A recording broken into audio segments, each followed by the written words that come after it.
గత 10 సంవత్సరాలుగా BRS party ఏం చేసిందో, ఏం డెవలప్మెంట్ యాక్టివిటీ చేసిందో అది చూపించుకొని ఓట్లు అడగాలి. సింపతి మీద ఓట్లు రావడం, ఎలక్షన్ పోవడం కాదు. ఏం డెవలప్మెంట్ చేసింది అనేది చూపించాలి. వాళ్ళు కాంగ్రెస్ పార్టీ అధికారంలోకి వచ్చినప్పటి నుండి కూడా అనేక సంక్షేమ పథకాలు ప్రజల్లో వెళ్తున్నాయి. ఈరోజు జూబ్లీహిల్స్లో గత 2 నెలలుగా ముగ్గురు మంత్రుల్ని ఇన్ఛార్జ్గా అపాయింట్ చేసి ఈ ప్రాంతంలో ఉన్నటువంటి ప్రజల సమస్యలు ఏంది ఇవన్నీ కూడా లిస్ట్ అవుట్ చేసుకొని దాదాపు 150 కోట్ల రూపాయల డెవలప్మెంట్ యాక్టివిటీస్కి బడ్జెట్ శాంక్షన్ అయింది. అందులో రేవంత్ అన్నను కూడా అనేక కుట్రలు చేసి అసలు రాజకీయం లేకుండా చేయాలని చేసినటువంటి ప్రయత్నాలు మీ ముందు చూసినారు. విత్ ఇన్ షార్ట్ టైం ఈ రాష్ట్రానికే ముఖ్యమంత్రిగా ప్రజలు అవకాశం కల్పించినారు.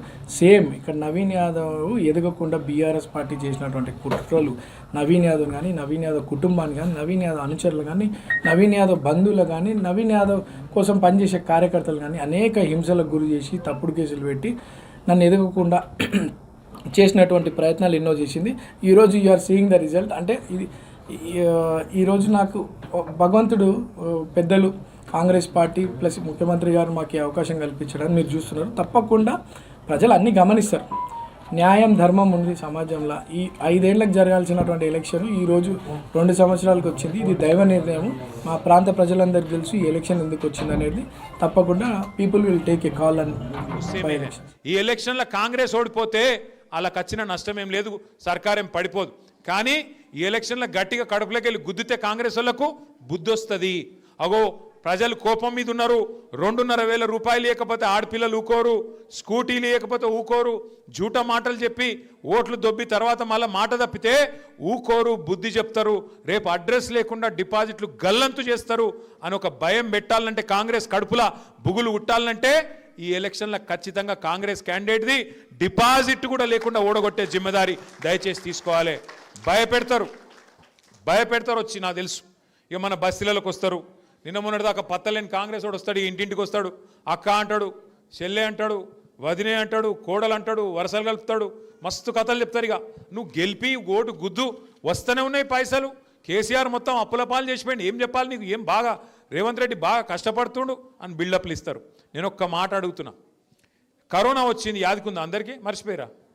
5 ఏళ్ల కిందట కరోనా వచ్చింది. కరోనా వచ్చినప్పుడు ఎవరైనా అనుకున్నామా మూతికి బట్టలు కట్టుకొని ఇళ్లలో కూసబడుతుందని? మొత్తం కారోబార్ బంద్ అయింది. కరోనా వచ్చినప్పుడు మొత్తంగా రాష్ట్రంలో, దేశంలో, ప్రపంచంలో కారోబార్ బంద్.